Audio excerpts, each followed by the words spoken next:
पाक सल्लल्लाहु ताला अलैहि वसल्लम मस्जिद नबवी शरीफ में बैठे, एक नौजवान था जो यहूदी था, माँ भी यहूदन बाप भी यहूदी, लड़का भी यहूदी, गुजर रहा था। हुजूर के जमाल पर नजर पड़ गई, नबी पाक सल्लल्लाहु ताला अलैहि वसल्लम के चेहरे पर नजर पड़ी, वो देखता का देखता रह गया। मेरे आका का हुस्न था ही ऐसा। मेरे आका सल्लल्लाहु अलैहि वसल्लम को सहाबा कहते हैं जो एक मर्तबा देखता वो पलकें झपकाना भूल जाता, वो हुजूर को यूं ही देखता रह जाता। बल्कि बाद सहाबा फरमाते हैं हमें भूख शिद्दत की लगती तो भी चेहरे मुस्तफा को देखते, हुजूर के चेहरे को देखते भूख भी खत्म हो जाती।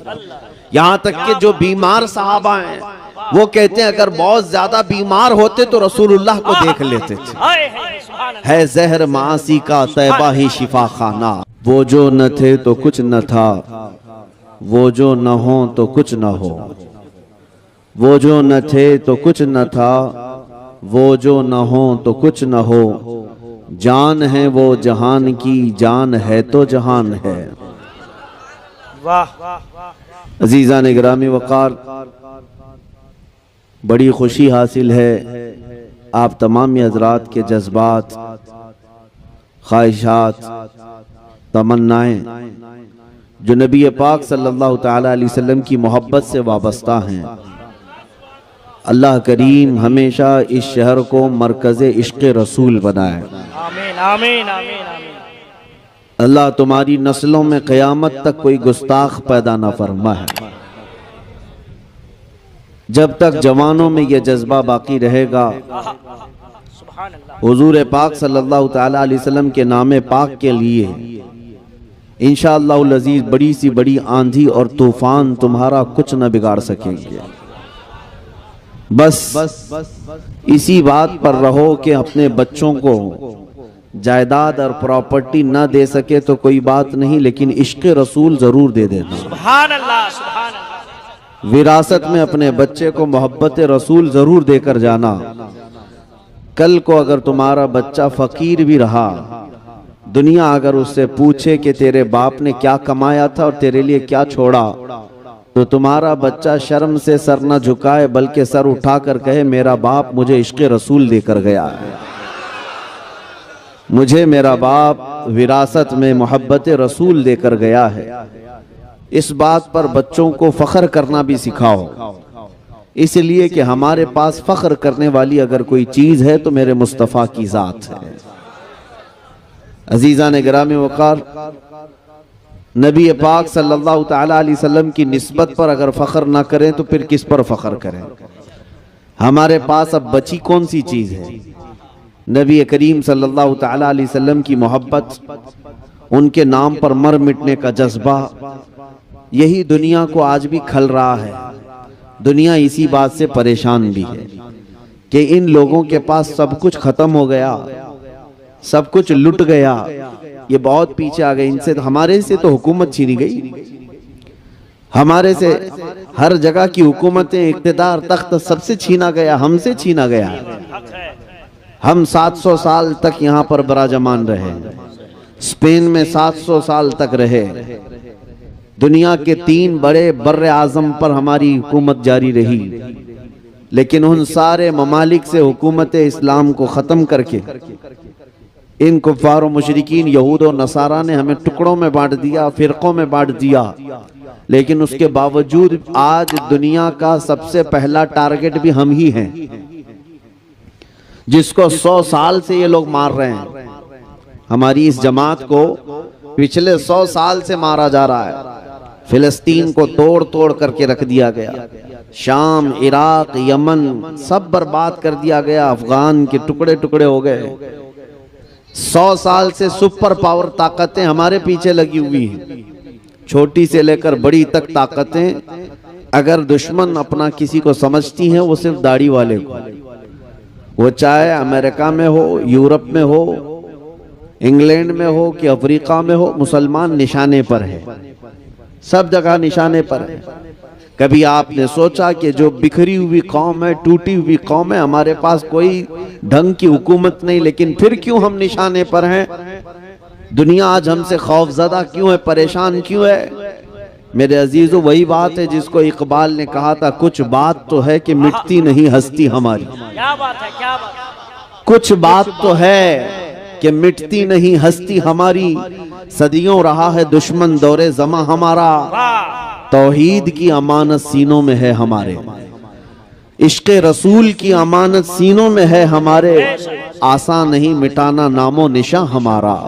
यूनान और मिस्र और रोमा सब मिट गए जहां से, बाकी मगर है अब तक नामो निशा हमारा।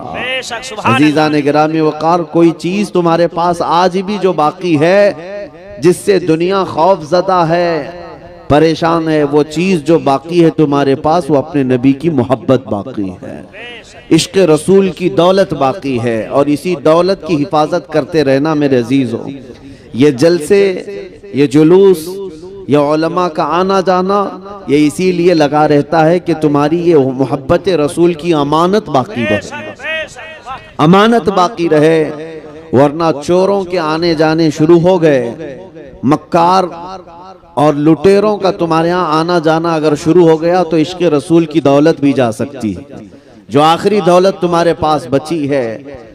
इसलिए मैं आपको ये बताना चाहूंगा कि हम हुजूर पाक सल्लल्लाहु ताला अलैहि वसल्लम के नाम पर इतना क्यों मर मिटते हैं। क्यों? इसलिए कि कुरान ने कहा है कि वो रसूल हमसे जान से ज्यादा करीब, बेशक, सुभान अल्लाह, हमसे जान से ज्यादा करीब है। अगर हम आज रब्बे जुल जलाल की इबादत के लिए फजर की अजान में उठ जाते हैं तो ये सदका है रसूलुल्लाह का। बेशक, सुभान अल्लाह। आज अगर हमारे चेहरों पर रौनक है तो ये सदका है रसूलुल्लाह का। हम मुसलमान हैं तो किसकी बदौलत है? रसूल पाक सल्लल्लाहु अलैहि वसल्लम की बदौलत। इसीलिए सबसे पहले मैंने आला हजरत का ये शेर पढ़ा, वो जो न थे तो याद है आपको, वो जो न थे तो और वो जो न हो तो। अगर रसूल पाक नहीं तो फिर कुछ नहीं, ना हमारे वजूद में कुछ है, ना हमारे नाम में कुछ है। हमें जो कुछ भी मिला है वो मेरे मुस्तफ़ा के कदमों से मिला है। बरेली के इमाम आला हज़रत फाजिल बरेलवी रज़ियल्लाहु ताला अन्हु यूं अर्ज करते हैं बारगाह रसूल में, या रसूल अल्लाह, खल्क के हाकिम हो तुम, रिस्क के कासिम हो तुम, खल्क के हाकिम हो तुम, रिस्क के कासिम हो तुम, जो मिला तुमसे मिला तुम पे करोड़ों। नारे रिसालत, इश्क मोहब्बत, इश्क मोहब्बत। बरसों इबादत करके जो बंदा, हजारों साल इबादत करके, ये सब चीजें पूरा होने तक ना आए बस। हाँ, यहाँ ये लेना बैंक नहीं है। बहरहाल मैं डिस्टर्ब ना हो जाए, एक बार दुरूद शरीफ पढ़ लें। अल्लाहुम्मा सल्ली अला सय्यिदिना मुहम्मद मादनिल जूदी वल करम व आलिहि व अस्हाबिहिल किराम इब्निल करीम बारिक वसल्लम। जिन पर बारिश होनी थी वो तो अब बैठ गए, जिनके हाथ में मुझसे पहले माइक था, जो गुनगुना रहे थे, उन पर ही तो बारिश होती है, नात खानों पर हो, क्योंकि वो भी खाते हैं सदका रसूलुल्लाह का। अगर किसी नात खां को पैसे दिए जाते हैं तो ना वो उसका पेशा होना चाहिए, ना ही तुम उसको एहसान जताओ, बल्कि वो अगर 1 रुपया भी खाता है तो मेरे मुस्तफ़ा की तारीफ करके खाता है। और इसमें कोई ऐब की बात नहीं, इसमें कोई ऐब की बात नहीं, बल्कि हमें हमारे बुजुर्गों ने यूं ही सिखाया है, या रसूल अल्लाह, पीते हैं तेरे दर का और खाते हैं तेरे दर का, पानी है तेरा पानी, दाना है तेरा दाना। हमें तो उस बात पर कोई ऐब नहीं है। और मैं समझता हूँ दुनिया का सबसे पाकीज़ा माल वही है जो मेरे मुस्तफ़ा के नाम पर आया। सुभान अल्लाह। मैं अर्ज ये कर रहा था, रसूल करीम सल्लल्लाहु ताला अलैहि वसल्लम की ज़ाते बाबरकत से मिला है जो कुछ भी मिला, और आज भी आप इस बात को महसूस कर लेना, हजारों साल इबादत करके बंदा वहां नहीं पहुंच सकता जो मेरे मुस्तफ़ा की एक नजर से पहुंचता है। एक अरब ने आदमी का बोल बाला कर दिया, खाक के जर्रों को हमदोशे सुरैया कर दिया, खुद न थे जो राह पर औरों के हादी बन गए, क्या नजर थी जिसने मुर्दों को मसीहा कर दिया। नबी पाक सल्लल्लाहु ताला अलैहि वसल्लम के दरबार की बात, निस्बत अगर मुख्तसर भी मिल जाए वो दुनिया का सबसे अजीम सितारा बन जाता है। जैसे मैं आपको बताऊं, हुजूर पाक सल्लल्लाहु ताला अलैहि वसल्लम के सहाबा जो हैं उनका मकाम क्या है पता है? सहाबा का मकाम ये है, मेरे आका खुद फरमाते हैं अगर मेरी उम्मत का कोई बंदा उहद पहाड़ के बराबर सूना खैरात करे, उहद पहाड़ छोटा नहीं है, 10 किलोमीटर पे फैला हुआ पहाड़ है, एक ही पहाड़ 10 किलोमीटर के सराउंडिंग में फैला है। और नबी पाक सल्लल्लाहु अलैहि वसल्लम फरमाते हैं कि मेरा कोई उम्मती उहद पहाड़ के बराबर सोना खैरात करे और मेरा कोई सहाबी जौ के दाने के बराबर खैरात करे तो भी बराबर नहीं हो सकता। सुभान अल्लाह। वो उम्मती सहाबी की उस खैरात तक नहीं पहुंच सकता। सहाबा का वो मकाम है। सरकार गौसे पाक रदी अल्लाह ताला अन्हु से मनकूल और बाज दीगर अइम्मा इकराम से मनकूल ये बात है, सहाबा का मकाम क्या है? तो फरमाया गया जो सहाबी हुजूर सल्लल्लाहु ताला अलैहि वसल्लम के साथ जिहाद में जाया करते, जिस घोड़े पर बैठ करके वो जाते, उस घोड़े के टाप के नीचे से जो धूल उड़ती थी उस धूल तक भी गौस का मकाम नहीं है। गौस भी वक्त का उस धूल तक नहीं पहुंच सकता जो सहाबी रसूल घोड़े पर बैठकर जाते थे।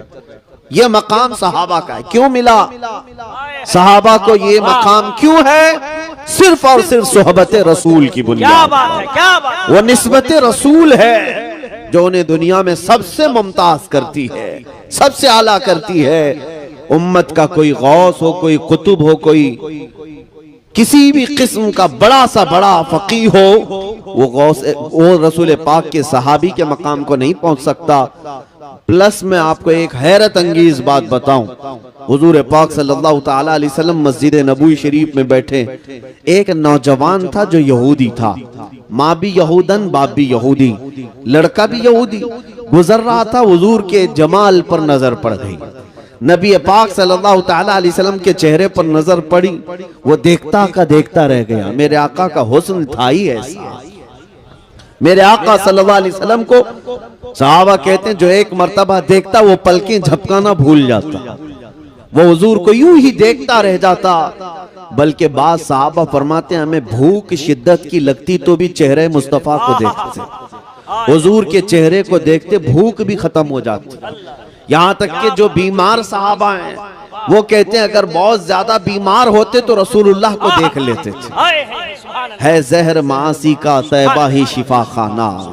अजीजा ने गिरामी वकार, वो यहूदी नौजवान नबी पाक सल्लल्लाहु ताला अलैहि वसल्लम के चेहरे पाक को देखा तो देखता रह गया और दरवाजे के पास खड़ा रहा। चूंकि यहूदी था अंदर तो आया नहीं, खड़ा रहा, शाम हो गई और उसके बाद घर चला गया।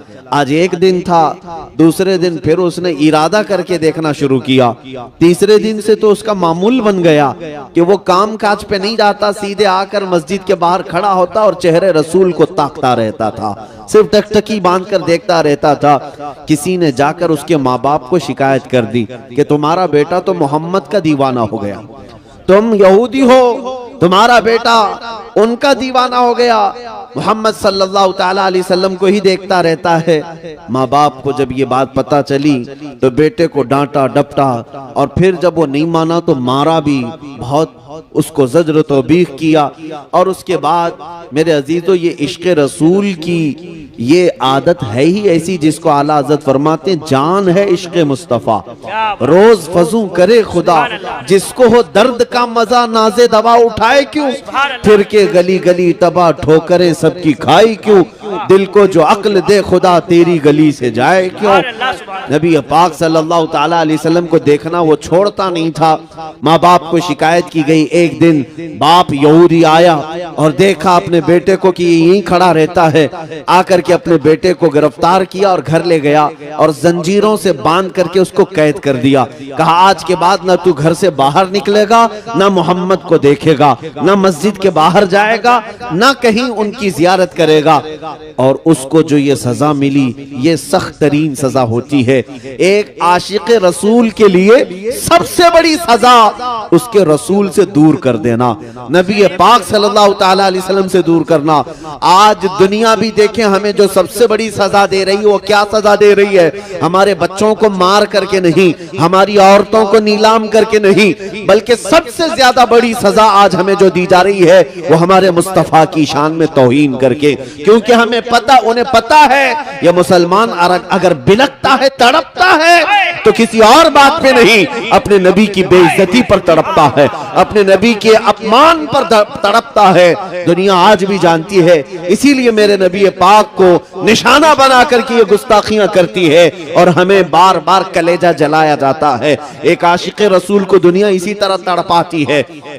उस यहूदी नौजवान को इस्लाम लाया हुआ नहीं है, ईमान लाया हुआ नहीं है, लेकिन दिल से मेरे मुस्तफा पर फिदा था। माँ बाप कैद करके रखे हैं, जंजीरों में बांध कर रखे हैं, लेकिन हुआ क्या? चंद दिनों की कैद के बाद वो नौजवान बीमार पड़ गया।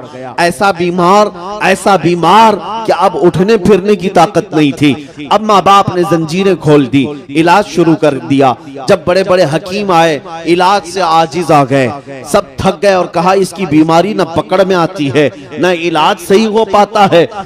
यहां तक वक्त आ गया कि बड़ा हकीम आया और उसने नब्ज पकड़ करके कहा, ऐ लोगों, तुम्हारा बेटा चंद दिनों का नहीं बल्कि चंद लम्हों का मेहमान रह गया। ये अब दुनिया से जाने वाला है, इसका कोई इलाज नहीं, ये मौत की वादी में जा रहा है। अकलौता बेटा था, माँ बाप का कलेजा दहल गया कि हमने अपने बेटे के साथ क्या कर दिया, हमने अपने हाथों अपने बेटे को मार दिया। अफसोस तो था, गम तो था, लेकिन मजहब पर शिद्दत से अमल करते थे। यहूदी कट्टर थे, मानने को तैयार नहीं थे। आखिर में माँ का दिल पसीज गया। माँ ने अपने बेटे से आकर के कहा, बेटा तू क्यों अपने आप को इस मुसीबत में मुब्तला कर लिया? देख तेरा जिस्म पीला पड़ गया, अब तेरा हाथ पैर उठने के काबिल नहीं, तू मरने के करीब आ गया। बता तू चाहता क्या है? वो नौजवान जो मौत की वादी में जा रहा था, हमेशा के लिए अब आंखें बंद करने वाला था, माँ की आवाज कानों में आई तो बेटे ने कहा, एक बार मोहम्मद अरबी को देखना चाहता, सुभान अल्लाह, एक बार मोहम्मद रसूलुल्लाह को देखना चाहता हूँ। माँ बाप का दिल पसीज गया, रहम आ गया, तरस आ गया। कहा वैसे भी मरने वाला है, इसको एक बार इसके माशूक, इसके महबूब को दिखा दिया जाए, जियारत करा दी जाए। बाप आया मस्जिद नबवी, नबी पाक सल्लल्लाहु ताला अलैहि वसल्लम सहाबा के साथ बैठे थे, फजर के बाद का वक्त था।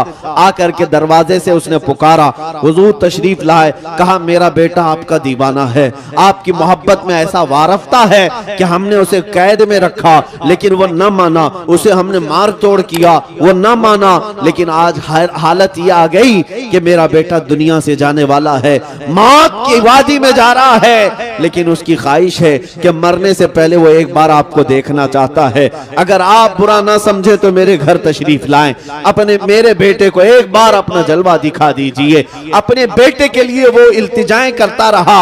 नबी मुकर्रम सल्लल्लाहु ताला अलैहि वसल्लम सहाबा से कहते हैं, चलो हमारे उस आशिक को देखने के लिए उसके घर चलते हैं।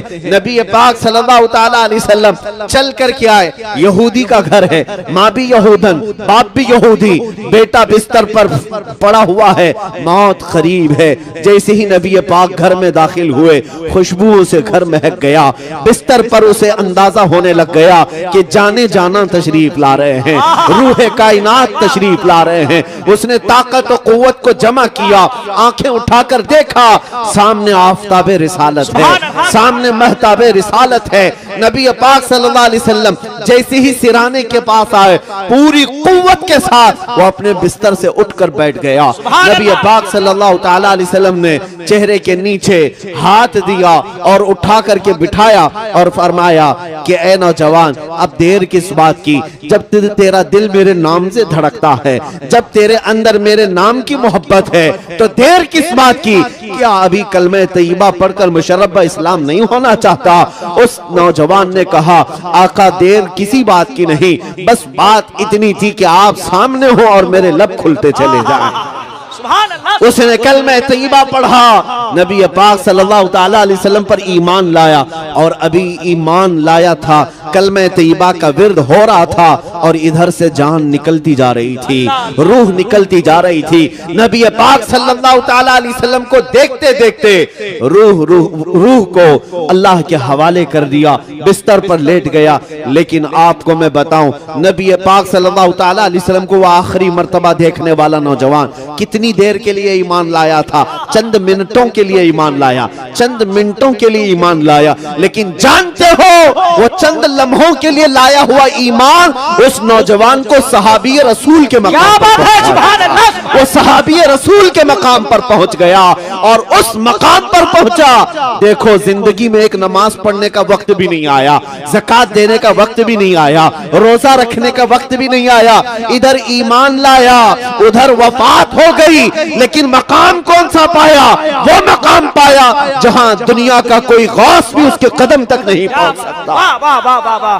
नारे तकबीर, नारे रिसालत, अज़मते सहाबा, अज़मते सहाबा, मसलके आला हज़रत, बस्ती बस्ती करिया करिया।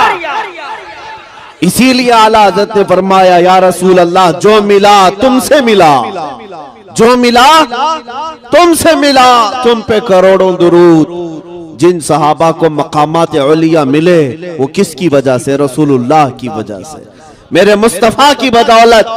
और अगर आज कोई ये कहता है कि मुल्के शाम फतह हुआ, इराक फतह हुआ, यमन फतह हुआ, मिस्र फतह हुआ, ये बड़े बड़े ममालिक सहाबा इकराम की मेहनतों से तो फतह हुए, लेकिन कभी भी सहाबा ने नहीं कहा कि हमने अपनी ताकत की जौलानियों से जमीनों को कब्जा किया है, बल्कि हर सहाबी का नारा यही था, जो मिला रसूलुल्लाह से मिला।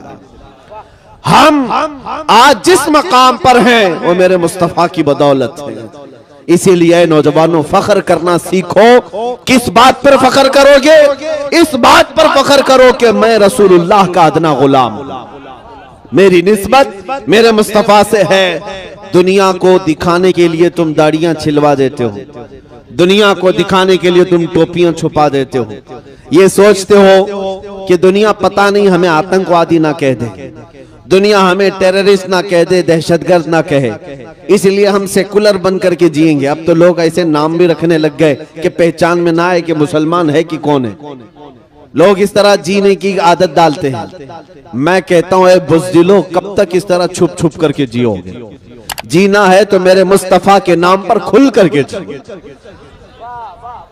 शहीद टीपू सुल्तान शेर मैसूर ये फरमाया करते थे कि शेर की एक दिन की जिंदगी गीदड़ की 100 साल जिंदगी से बेहतर है। 100 साल गीदड़ बन करके रहने से बेहतर है एक दिन शेर की जिंदगी गुजार कर जाओ। जीना है तो मेरे मुस्तफा की निशानियों के साथ जियो, हुजूर के अखलाक के साथ जियो। तुम्हें किस बात की शर्म है, किस बात का ऐब है? तुम ये समझते हो कि रोजी नहीं मिलेगी, नौकरी नहीं मिलेगी, लोग ताना देंगे, मुल्ला मौलवी कहेंगे, तो फिर नबी का नाम क्यों लेते हो? मोहब्बत का नारा लगाते क्यों? उस रसूल से अगर सच्ची मोहब्बत है तो उनके अखलाक और आदत से भी मोहब्बत करो, उनके किरदार से भी मोहब्बत करो। ऐसा नहीं है कि सिर्फ जुबान से नारा लगाते रहें और उनका कोई अमल तुम्हें पसंद ना हो। मैं आपको बताऊं, आपने नाम सुना है सैफुल्लाहिल मसलूल खालिद बिन वलीद रदियल्लाहु ताला। कौन है? रसूल पाक के वो सहाबी जिनको खुद रसूलुल्लाह ने फरमाया ये अल्लाह की लटकती हुई तलवार है। कौन? सैफुल्लाह खालिद बिन वलीद। आपको मैं बताऊं, उन्होंने अपनी जिंदगी में 125 जंगें लड़ी। कितनी? 125 जंगों में शिरकत किए। मेरे अजीजों, जंग है कोई फुटबॉल क्रिकेट का मैदान नहीं है कि सुबह गए शाम में आ गए। जंग का मैदान जान हथेली पर लेकर जाना होता है। और खालिद बिन वलीद खुद फरमाते, मेरे पूरे जिस्म में एक बालिश्त जगह भी बाकी नहीं जहां तीर और नेज़े का निशान ना हो। हर जगह जख्म है, हर जगह जख्म है। और वो जो तलवार उठाते थे एक हाथ में 35 किलो की होती थी, और जो ढाल पकड़ते थे तीरों को बचाने के लिए वो 40 किलो का होता था। वो असल जवान है रसूलुल्लाह का, वो जवान है, बहादुर है। मेरे अजीजों 125 जंगों में शिरकत किया, लेकिन रिकॉर्ड है ये है कि एक भी जंग में कभी आपको शिकस्त नहीं हुई। क्या बात है, सुभान अल्लाह, वाह, वाह। एक भी जंग में कभी हारे नहीं। खालिद बिन वलीद जिस जंग में गए फतह का झंडा लहरा कर आए। और एक बड़ी ताज्जुब की बात बताऊं, खालिद बिन वलीद रज़ियल्लाहु ताला अन्हु जिस इलाके को फतह किए थे अपने जमाने में, 14 सदियां गुजर गई, आज तक वो इलाका इस्लाम के तहत ही है। सुभान अल्लाह, आज तक मुसलमानों के ज़ेरे नगी। खालिद बिन वलीद ने जिस इलाके को फतह किया वो अब तक गैरों के हाथ में नहीं जा सका, नहीं गया। इतनी फजीलत सुनो, उस खालिद बिन वलीद की बात कर रहा हूं। वो फख्र किस बात पर करते थे? अपनी बॉडी पर, अपनी ताकत पर, हाँ, अपनी जौलानियत पर, अपने तलवार के फन पर। किस पर फख्र करते थे? नहीं, उनको इन बातों पर फख्र नहीं था, बल्कि वो खुद कहते हैं जंगे मौता में एक जंग ऐसी कि जिसमें 9 तलवारें उनके हाथ से टूटी। एक तलवार टूटती, दूसरी उठाती, दूसरी के बाद तीसरी, तीसरी के बाद चौथी, 9 तलवारें टूटी, मैदान छोड़कर कभी भागे नहीं, वो लड़ते रहे।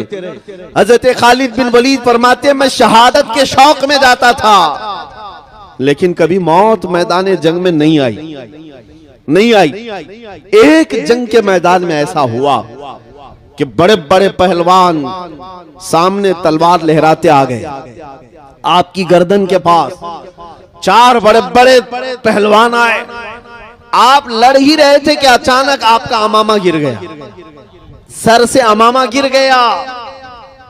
अब होना क्या चाहिए? जंग के तरीकों में यही है कि पहले दुश्मन का मुकाबला करो, बाद में अपनी चीजें उठाओ। लेकिन खालिद बिन वलीद ने सामने खड़े हुए किसी काफिर की परवाह न की, अमामा उठाने के लिए चल पड़े। बड़े बड़े पहलवान सामने तलवार लेकर खड़े हैं, आप उनकी तरफ नहीं देख रहे थे, अमामा शरीफ उठाना है। अपनी टोपी अमामा उठाने के लिए भागे और जल्दी से जाकर भागकर उठा लिए।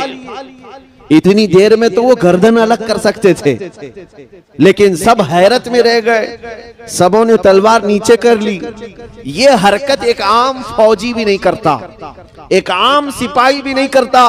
खालिद बिन वलीद तो सिपह सालार है, ऐसी हरकत कैसे कर सकते हैं? तो उन काफिरों ने पूछा खालिद बिन वलीद से, ये क्या हरकत तुमने किया?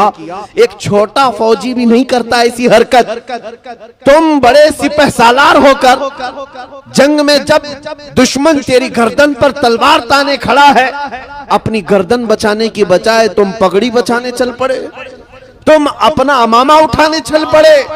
खालिद बिन वलीद ने जो जवाब दिया मेरे अजीजों, यही सहाबा का मसलक था। उन्होंने कहा है जालिमों, तुम क्या समझते हो खालिद बिन वलीद अपने ताकत के बलबूते फतह हासिल करता है, अपनी जवानी के बलबूते जंगों को जीतता है? नहीं, सुनो, बात दरअसल ये है कि ये अमामा सिर्फ अमामा नहीं, इसके अंदर मेरे मुस्तफा के 3 मुँह मुबारक रखे हैं।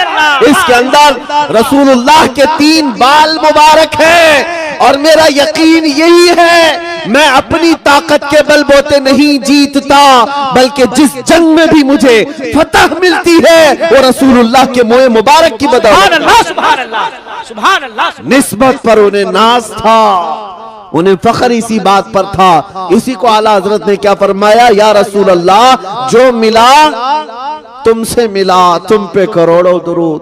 खल्क के हाकिम हो तुम, रिज्क के कासिम हो तुम, जो मिला तुमसे मिला, तुम पे करोड़ों दुरूद। इसीलिए मैंने आज देखा है, इज्जत उसी की है जो रसूलुल्लाह का दीवाना है, जो मेरे मुस्तफा का परवाना है, उसे दुनिया नहीं भूलती। आज देखे बंगाल की इस वादी में मैं बैठा हूँ, यहाँ पर शायद मैं पहली मर्तबा आया, लेकिन आते साथ 100 साल पहले गुजरे हुए बुजुर्ग जिनका नारा कसरत से लगता है वो कोई और नहीं, वो इमाम इश्क व मोहब्बत आला हजरत की जात है। आज हर बच्चा, हर जवान इश्क मोहब्बत आला हजरत क्यों पुकारता है, क्यों नारे लगाता है? इसलिए नहीं कि वो बहुत बड़े नेता थे, इसलिए नहीं कि वो बड़े जमींदार थे, इसलिए नहीं कि उन्होंने लोगों में पैसा बहुत बांटा है, इसलिए हर बच्चे की जुबान पर आला हजरत का नारा है कि उस आला हजरत ने अपनी जिंदगी मेरे मुस्तफा के नाम पर वक्फ की थी। और उन्होंने दुनिया को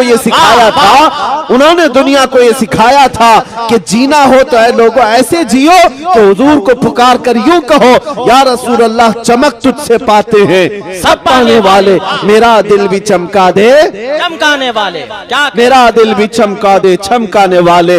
उस आला हजरत ने जो इश्क रसूल का दर्स दिया, इसलिए मौला करीम ने आज ना उनका नाम मिटने दिया है, ना उनका कलाम मिटने दिया। बेशक बेशक। हाँ, वो बुजुर्ग आज हमारे मजमों में जिंदा है।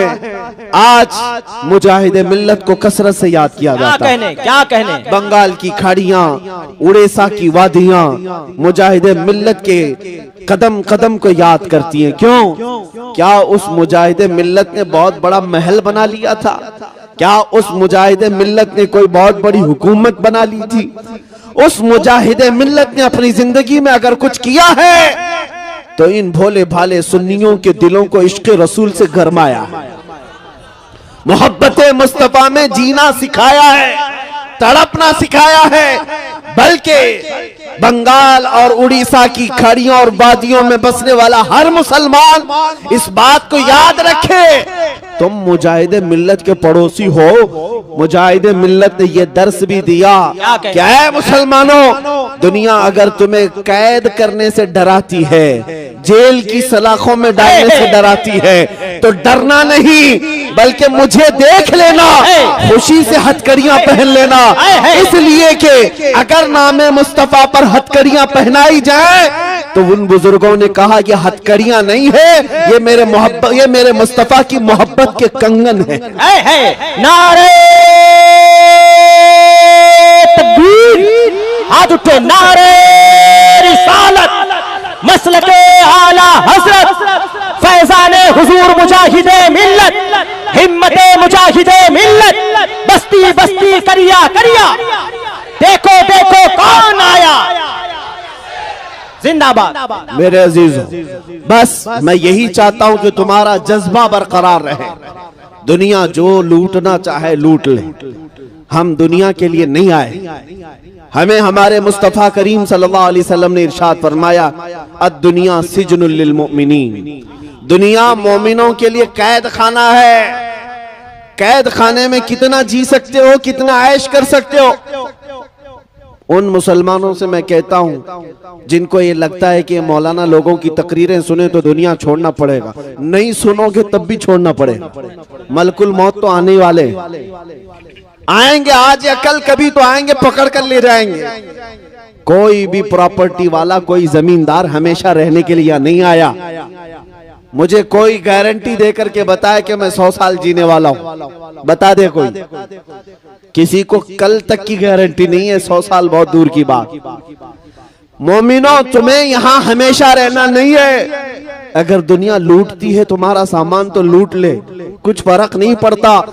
जहां हमेशा के लिए जाना है वहां बादशाहत तो मेरे मुस्तफा की, अर्श हक है मसनद रिफात रसूलुल्लाह की, और देखनी है हश्र में इज्जत रसूलुल्लाह की। और आला हजरत ने हमें यही सिखाया है, हम रसूलुल्लाह के, जन्नत रसूलुल्लाह की। कयामत के दिन जिसके तुम नाम लेवा हो उसकी हुकूमत तो है, जहां सब तुम्हें ललकार देंगे। सब ने सफ़े महशर में ललकार दिया हमको। आला हजरत ने यही फरमाया, आदम अलैहिस्सलाम से लेकर ईसा अलैहिस्सलाम तक हर नबी जब ये कह रहे होंगे कि आज जाओ किसी और के पास, उस वक्त बताओ कौन है जो कहता है आ जाओ मेरे पास? सुभान अल्लाह, सुभान अल्लाह। कौन है जो कहता है आ जाओ मेरे पास? वो कोई और नहीं, वो आमिना का लाल मकीने गुंबद खजरा, हम गरीबों के आका और मौला मोहम्मद रसूलुल्लाह की जात है। वो तुम्हें वहां पर भी मदद के लिए बुला रहे होंगे। आओ सुनो, मेरे आका सल्लल्लाहु अलैहि वसल्लम फरमाते हैं कि क़यामत के दिन सहाबा ने पूछा आपका क्या हाल होगा? आप किस कैफियत में होंगे, तुम झूम जाओगे दीवानो। हुजूर फरमाते जैसे अजीज बच्चे को माँ यहाँ पर ढूंढती है, किसी माँ का अकलौता बेटा खो जाए तो माँ कैसे ढूंढती है, इधर उधर हर एक से पूछती रहती है, बेटे को देखा है, मेरे बेटे को देखा है। फरमाया गया हुजूर पाक की कैफियत कयामत के दिन यही होगी, हुजूर अपने उम्मतियों को माँ से ज्यादा ढूंढ रहे होंगे। क्या बात है, सुभान अल्लाह, सुभान। माँ जब अकलौते को छोड़ देगी वहां पर, लेकिन मेरे मुस्तफा अपने उम्मतियों को नहीं छोड़ेंगे। खुद फरमाते मेरे आका कयामत के दिन तुम मुझे देखोगे इस हाल में कि मेरे एक कंधे पर चादर होगी। हुजूर फरमाते मेरे एक कंधे पर चादर होगी, कभी वो खसक खसक कर गिर रही होगी, मैं एक हाथ से अपनी चादर संभाल रहा हूँ और एक हाथ से अपने उम्मतियों को पकड़ पकड़ कर जन्नत में ले जा रहा हूँ। जो नबी सल्लल्लाहु ताला अलैहि वसल्लम कयामत के दिन एक एक हाथ से पकड़ पकड़ कर कभी हौज़े कौसर पर ले जा रहे हैं, कभी मीज़ान अमल के पास आकर खड़े होकर के हमारे आमाल को भारी कर रहे हैं, कभी जन्नत की तरफ ले जाने के लिए मदद कर रहे हैं। तो मुझे बताओ उस रसूल के गुण न गाएं तो फिर किसके गुण गाएं, उस रसूल के लिए ना जिए तो फिर किसके लिए जिए। दुनिया में तुम जिसकी जय विजय करते घूमते हो, ये पार्टियां आज हैं कल चली जाएंगी। इनका हाल ये है कि हमने देखा है जो नेता बेचारे पार्टियों में 40-40 साल उनकी जूतियां उठा उठा कर घूमते थे, अब बूढ़े हो गए तो पार्टियों ने उन्हें भी साइड लगा दी, कहा अब तुम्हारी जरूरत नहीं, अब तुम्हारी जरूरत नहीं है।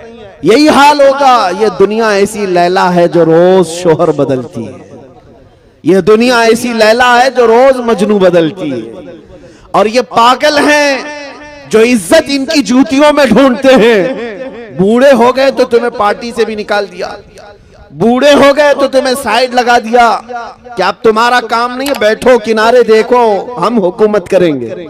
लेकिन हमने देखा है जिसने मेरे मुस्तफा के कदमों में अपनी जिंदगी निछावर की, हुजूर के दामन से जो वाबस्ता हुआ, वो जिंदगी में जितना बूढ़ा होता है उतनी इज्जत बढ़ती है, जितना बूढ़ा हो जाए इज्जत बढ़ती जाती है। मुझे बताओ ऐ नौजवानों, क्या उम्र के 75वें साल में जब ताजुशरिया की उम्र पहुंची तो क्या उनको किसी ने साइड बैठने का हुक्म दिया, बल्कि हर दिन ऐसा था कि उन पर टूट पड़ने वाले परवानों की कसरत होती ही जाती थी। क्यों? ये दामने मुस्तफा से जो वाबस्ता होता है उसकी इज्जत में कमी कभी नहीं आती, कभी नहीं आती, बढ़ती ही जाती है, बढ़ती ही जाती है। और इसमें कम का कोई तस्वुर नहीं। कम वहां है जहां दुनिया की जूतियां उठाओगे, इसको उसको राजी करने की कोशिश करते रहो।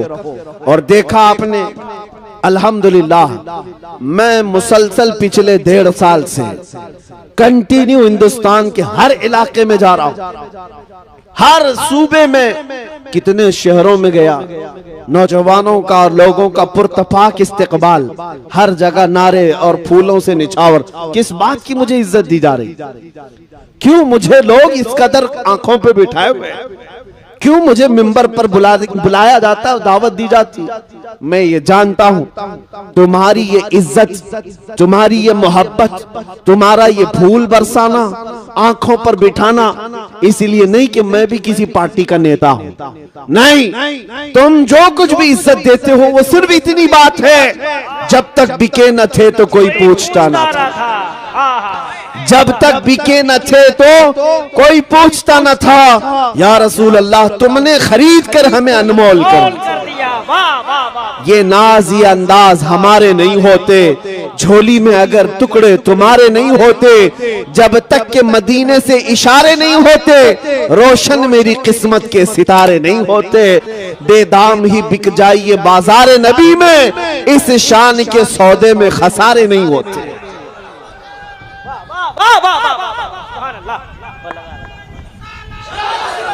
भाई मुफ्ती साहब को मैंने देखा है लाखों के जलसे में, लाखों के मजमे में, अल्हम्दुलिल्लाह दीवाने नारा लगाते हैं तो कसम खुदा की लगता है दुश्मन नबी का कलेजा कांपने लगता है।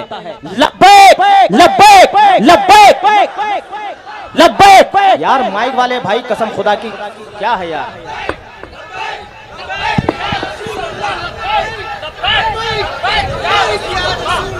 बहुत बेहतर मेरे अजीजों, ये जो है सिर्फ नारा ही नहीं है बल्कि ये तो एक वजीफा भी है।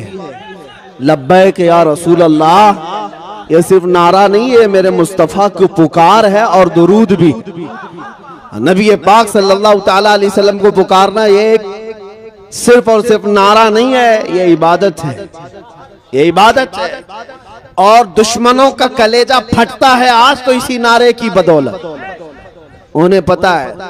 और मैं ये चैलेंज के साथ कहता हूं, जितना इस नारे को दबाने की कोशिश करते रहेंगे जालिम भेड़िया, मैं यकीन के साथ कहता हूं कि अब ये नारा क़यामत तक रुकने वाला नहीं है,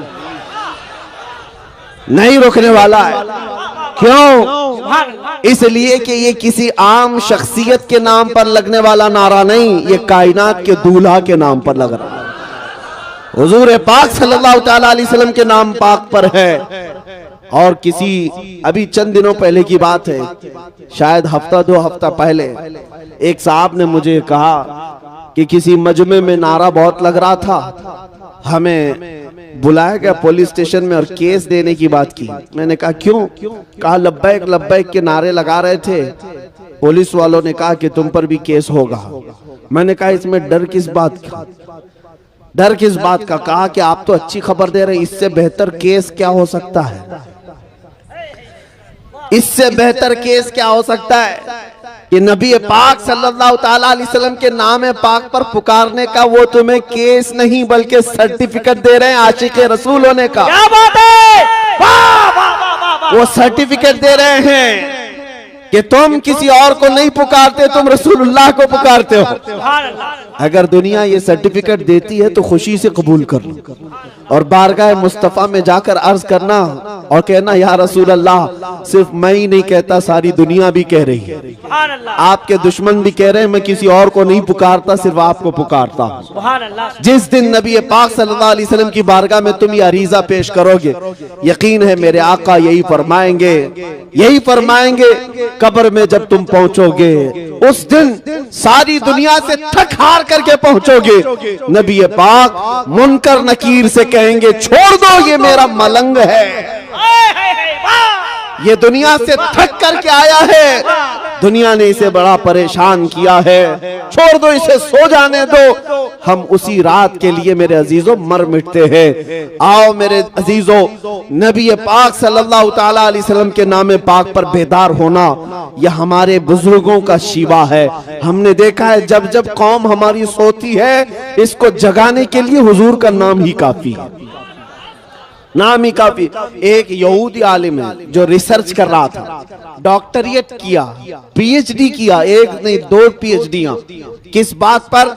मुसलमानों के हालात पर। एक मॉडर्न मुसलमान है, उस मुसलमान से उस यहूदी आलिम की मुलाकात हुई और मुलाकात में उसने जो बात की, मुसलमान ने पूछा पीएचडी का तुम्हारा रिसाला कहां तक पहुंचा?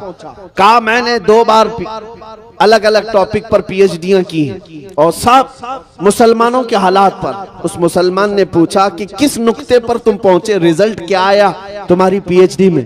वो यहूदी आलिम कहता है मैंने देखा कि मुसलमान कई मर्तबा तबाह हुए, बर्बाद हुए, टुकड़े हुए, इनको बच्चों को मारा गया, इनको घरों से निकाला गया, इनको जलाया गया, इनकी खोपड़ियों से मीनार बनाए गए, इनकी औरतों को दफन किया गया, बहुत कुछ इनके साथ किया गया, लेकिन फिर भी ये जमा होते हैं, फिर भी जमा होते हैं। ना इनकी अजानों में फर्क आया, ना इनकी नमाजों में फर्क आया, ना इनके चेहरों पर फर्क आया, फिर वही तरोताजी आ जाती है। ये कैसी डाल है, ये कैसा दरख्त है कि इसकी हर शाख को तोड़ा जाए फिर भी हरियाली बाकी रहती है, फिर भी हरियाली बाकी रहती है। ये कैसा दरख्त है?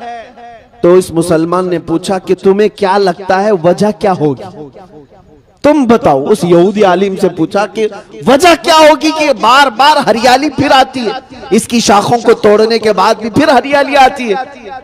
वो यहूदी कहता है बुरा ना मानो, मेरा रिसर्च ये कहता है ये 1000 टुकड़ों में बट जाएं, लेकिन जब नाम मोहम्मद की बात आती है फिर ये इकट्ठा हो जाते हैं। ये गुंबदे खजरा का नाम आता है फिर जमा हो जाते हैं। और मैंने देखा है मेरे अजीजों, प्रैक्टिकली देखा है। जब वो पाखंडी कुत्ता मेरे नबी की शान में भौंक रहा था और गुस्ताखियां कर रहा था, हमारा दिल जल रहा था। हमने बड़ी दूर से आवाज लगाई थी और यकीनन हर मुसलमान के दिल की आवाज थी। हम अपनी जान मेरे मुस्तफा के नाम पर फिदा करने को तैयार हैं। आग में कूदना कोई आम बात नहीं, और मैं समझता हूँ नबी पाक सल्लल्लाहु अलैहि वसल्लम के नाम के लिए कूदना कोई बड़ी बात भी नहीं, बड़ी बात भी नहीं हुजूर के नाम पर। और ना ही हम अपनी कोई करामत और ना ही कोई अपने करिश्मे दिखाना चाहते हैं, बल्कि हम तो ये चाहते हैं मरना है तो मर जाएं उस नाम पाक पर, कोई बात नहीं, मरना है तो मर जाएंगे।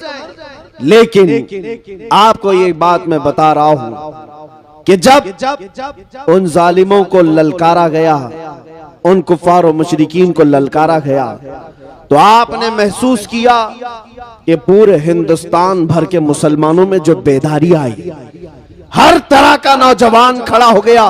किसके नाम पर खड़ा हुआ? मेरे नाम पर नहीं, वो आमिना के लाल के नाम। सुभान अल्लाह, सुभान अल्लाह। हिंदुस्तान के चप्पे चप्पे से, कोने कोने से मुझे खत भी आए, मैसेजेस आए, टेलीफोन आए, पूरी दुनिया भर से।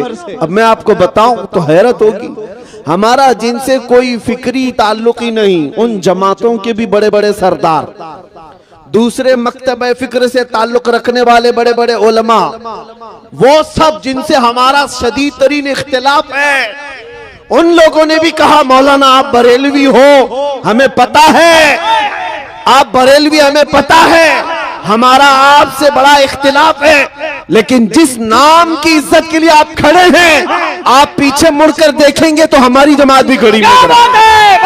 नारे तकबीर, नारे रिसालत, लब्बैक लब्बैक लब्बैक या रसूल अल्लाह, लब्बैक लब्बैक लब्बैक या रसूल अल्लाह। मेरे अजीजों, मैं ये बात इसलिए अर्ज कर रहा हूं कि मुझे पीछे मुड़कर देखने की जरूरत नहीं कि कौन खड़ा है कौन नहीं खड़ा है। उन्होंने कहा था पीछे मुड़कर देखें तो हम भी नजर आएंगे। हमें इस बात को ये जानना जरूरी नहीं कि कौन खड़ा है कौन नहीं, लेकिन मैं इसलिए यह बात अर्ज कर रहा हूं कि एक नाम पाक ऐसा है जो पूरी कायनात के मुसलमानों को जोड़ देता है। वो नाम पाक मकीने गुंबद खजरा मुस्तफा करीम का नाम है। इसलिए कसरत से नारा भी उसी रसूल का लगाया कर। मैं अक्सर मिंबरों पर जाने के बाद यही कहता हूं, स्टेज पर मेरे नाम का नारा मत लगाओ, और जब नारा लगाए तो कसरत से मेरे मुस्तफा के नाम पर। तुम्हारे दिलों के अंदर जो दिल मुरझाया हुआ है वो इश्क रसूल से फिर जिला पाएगा, फिर जगमगाएगा। जो शमा टिमटिमा रही है उसमें और लौ बढ़ जाएगी। आओ, मैं आखिर में ये बात कहता हूं, डरो मत ऐ सुन्नी मुसलमानों। दुनिया से हमें कुछ लेकर जाना भी नहीं है। दुनिया छीन सकती है तो क्या छीनेगी? ज्यादा से ज्यादा हमारी जान, इससे ज्यादा क्या छीनेगी? और बरेली के इमाम ने हमें सिखाया है, करूं तेरे नाम पे जान फिदा, न बस एक जहां दो जहां फिदा, दो जहां से भी नहीं जी भरा, करूं क्या करोड़ों जहां नहीं। ये एक जान क्या है अगर हो करोड़ों, तेरे नाम पर सबको वारा करूं मैं।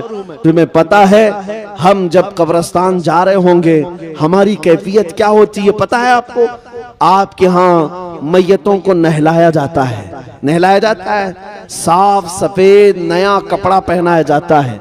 ईद बकरीद में जैसा कपड़ा पहनता था, हदीस में मिलता है कि उस कीमत का कपड़ा मुर्दे को पहनाओ, उतनी कीमत का जो वो ईदों में पहना करता था।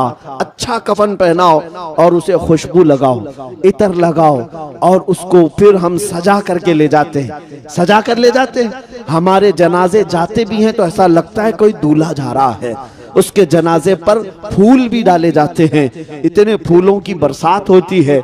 कब्रिस्तान जब ले जाते हैं तो कोई हम में से ऐब नहीं समझता मुर्दे को हाथ लगाना। वो दूसरों के यहाँ है, वो नाक पकड़ करके आते हैं मुर्दा देखने के लिए।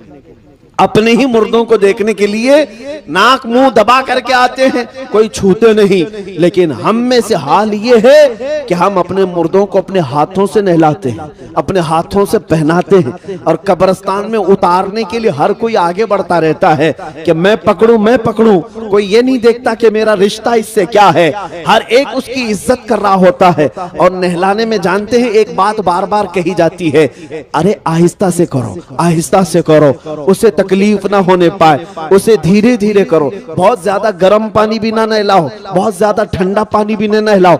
ये हमारे मुर्दों की इतनी इज्जत क्यों है, या हमें मरने के बाद इतनी इज्जत क्यों है? कभी सोचते हो ऐ सुन्नी मुसलमानों, तुम्हें अगर जनाजे में ले जाया जाता है, एक आदमी दो आदमी नहीं उठाते, चार चार पांच पांच लोग उठाते हैं। अरे इधर भी हाथ लगा लो, इधर भी हाथ लगा लो, कहीं उसका हाथ पैर इधर उधर ना हो जाए, मुर्दे का पेट ना दब जाए। हम कितना एहतियात करते हैं, कितना ख्याल करते हैं। मैंने कब्रिस्तान में देखा है, मुर्दे को कब्र में उतारने के लिए भी इतना एहतियात किया जाता है। चार इधर खड़े हैं, चार उधर खड़े हैं, दो नीचे उतरे हुए हैं, कोई सीने से लगा करके उतार रहा है, कोई कपड़ा पकड़ करके उतार रहा है। क्यों एक मरे हुए के लिए इतनी इज्जत है? बुजुर्गों से हमने पूछा था, उसे नहलाया भी गया, पहनाया भी गया, और खुशबू भी लगाई गई, फूल भी डाले गए, और सारे लोग उसकी आओ भगत में लगे हैं। क्या बात है? बुजुर्गों ने फरमाया, ऐ मेरे बच्चे, क्या तुझे पता नहीं, आज ये जा रहा है कब्र में दीदारे मुस्तफा के लिए, आज ये जा रहा है कब्र में रसूलुल्लाह को देखने के लिए। इसकी जो इज्जत है वो यूं ही नहीं, इसलिए कि तुम अभी अगर उसके कब्र की तख्तियां बंद करके आओगे, इधर ये आंख खोलेगा, उधर जलवे रसूल को देखेगा। मेरे अजीजों, हमें मरने का भी डर नहीं, इसीलिए मैं ये सुना रहा हूं। मोमिन को मौत का खौफ ना हो, मोमिन मरता है, उसे यकीन है कि मेरे मुस्तफा के कदमों में जाऊं। और कब्र में जाने के बाद एक आशिक रसूल क्या कहता है? हुजूर ताजुश शरिया बदर तरीका रहमतुल्लाह ताला अलैह अर्ज करते मेरे आका की बारगाह में, या रसूल अल्लाह, मैं मरूं तो मेरे आका ये मलाइका से कहना, मैं मरूं तो मेरे आका ये मलाइका से कहना, इसे कोई मत जगाना, अभी आंख लग गई है। तेरे दामने करम में जिसे नींद आ गई है, वो फना न होगी, उसे जिंदगी मिली है। और एक आशिक रसूल जब फरिश्ते उसे उठाने आते हैं, उठ सवालों का जवाब दे, तेरा रब कौन है, तेरा दीन क्या है, ये सवाल पूछने के लिए कब्र में दो खौफनाक शक्ल वाले फरिश्ते आएंगे, मुनकर नकीर, जिनका चेहरा काला, जिनकी आंखें नीली और दांत बाहर, सख्त किस्म का चेहरा होगा। लेकिन आशिक रसूल उनको जवाब क्या देता है? शायर कहता है, अब तो पाए नाज से ऐ फरिश्तों क्यों उठूं, मर के पहुंचा हूं यहां इस दिलरुबा के वास्ते, मर के पहुंचा हूं यहां इस दिलरुबा के वास्ते। हमें हुजूर पाक का दीदार करने के लिए जब कब्र में भी जाना है, तो इस दुनिया पर ज्यादा भरोसा मत करो, यहाँ इज्जत नहीं मिलती। यहाँ जब तक तुम्हारी जवानी है ये लूट लेंगे, जब तक तुम्हारे पास माल है इर्द गिर्द लोग घूमते फिरते रहेंगे। जहां तुम्हारी जवानी गई, जहां तुम्हारा माल खत्म हुआ, जहां तुम्हारी ताकत कम हुई, फिर देखना ये दुनिया तुम्हें छोड़ देगी। कोई इधर चला गया, कोई उधर चला गया, लेकिन तुम्हें पता है जब सारी दुनिया छोड़ दे, आमिना के लाल अपना सीना लगाते हैं, तुम्हें अपने दामन में जगह अता करते हैं। इसीलिए आला हजरत ने क्या फरमाया है, आज ले उनकी पनाह, आज मदद मांग उनसे, कल न मानेंगे कयामत में, अगर मान गया उन्हें जाना, उन्हें माना, न रखा गैर से काम, लिल्लाहिल हम्द में दुनिया से मुसलमान गया। इसीलिए ऐ नौजवानों, राजी करना है तो ऐरे गहरे नत्थू खेरे को राजी मत करो, कोई तुमसे राजी होने वाला नहीं है। राजी करना है तो मकीने गुंबदे खदरा को राजी करो, वो जल्दी राजी होते हैं, वो जल्दी राजी होते हैं। और अपने रब्बुल आलमीन को राजी करो, वो एक सजदे से राजी होता है। यहाँ दुनिया को राजी करने के लिए लोग मीटिंगें कर रहे हैं, कॉन्फ्रेंसें कर रहे हैं, धर्म संसद कर रहे हैं कि हुकूमत हमसे राजी हो जाए। अरे जो गवर्नमेंट बैठी हुई है उसको मनाने के लिए हम थोड़ा सेकुलर बन जाएंगे, और इनको भी बुला लेंगे, उनको भी बुला लेंगे, सबको बुला करके हम कहेंगे, हम भी ओम ओम कहेंगे, तुम भी ओम ओम कहो, दोनों बात एक ही है। नाउजुबिल्लाह मिन जालिम। हाँ, आज तख्त पर बैठे हुए जालिमों को राजी करने के लिए कुछ बिकाऊ लोग बाजार में आए हैं। उन गद्दारों को पहचानो। आला हजरत ने 100 साल पहले हमें बताया था, ये जमात के गद्दार हैं। सूना जंगल रात अंधेरी छाई बदली काली, सोने वालों जागते रहियो चोरों की रखवाली है। ये कौन से चोर हैं? ये जो तुम्हारा ईमान छीनने वाले चोर हैं, ये इश्क रसूल छीनने वाले चोर हैं। इनको राजी करने से कुछ नहीं होने वाला। हमने देखा है, देखो अभी 2 साल पहले एक राफजी कुत्ता निकला था अपना धर्म बदलने के लिए। पता है ना, नाम भी बदल लिया, धर्म भी बदल लिया और कहा कि मैंने आज से नाम बदल लिया, धर्म भी बदल लिया है, घर बार भी छोड़ दिया, जा करके किसी की धोती में पना लिया। और कितने दिन तक, 6 महीने से ज्यादा रह नहीं सका, वहां से भी लात मार के भगाया गया। हुआ ये कि धोबी का कुत्ता न घर का न घाट का। जब मुस्तफा करीम सल्लल्लाहु अलैहि वसल्लम के दरबार को छोड़कर कोई जाता है, वो दर दर की ठोकरें खाता है। दुनिया में भी जिल्लत है, आखिरत में भी जिल्लत है। हमने देखा है, उनको राजी करने के लिए बेचारा सब कुछ बदल लिया, लेकिन वो राजी नहीं हुए। राजी नहीं हुए, तुमसे राजी नहीं होंगे। इसीलिए मैं कहता हूं 10 लाख साल भी तुम नाक रगड़ते रहो, ये दुनिया के जालिम दुश्मन तुमसे राजी नहीं होंगे। राजी करना हो तो आमिना के लाल मोहम्मद रसूलुल्लाह को राजी करो। वो यहां भी मेरे आका हैं, कब्र में भी आका हैं और हश्र के भी आका हैं। उन्हीं से सब है, उन्हीं से सब कुछ है। इसीलिए मैंने जो शेर कहा था, वो जो न थे तो कुछ न था, वो जो न हो तो कुछ न हो। जान है वो जहान की और जान है तो जहान है।